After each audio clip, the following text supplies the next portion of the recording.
বন্ধুরা পনির রান্না করব। পনির এই যে ভেজে রেখেছি হালকা আছে, আর এই যে আলু ভাজি করছি।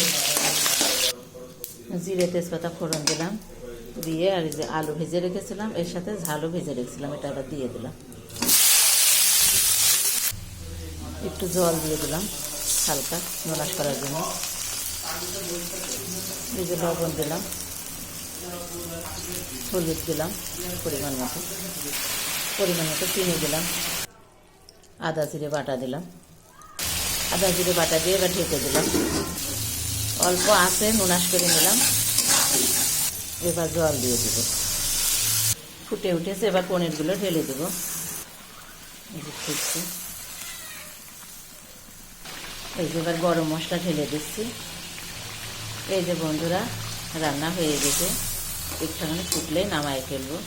আমরা বাইরের কোনো মশলা খাইনি, স্বাস্থ্যসম্মতভাবে আমরা বাড়ি রান্না করেই খাবো।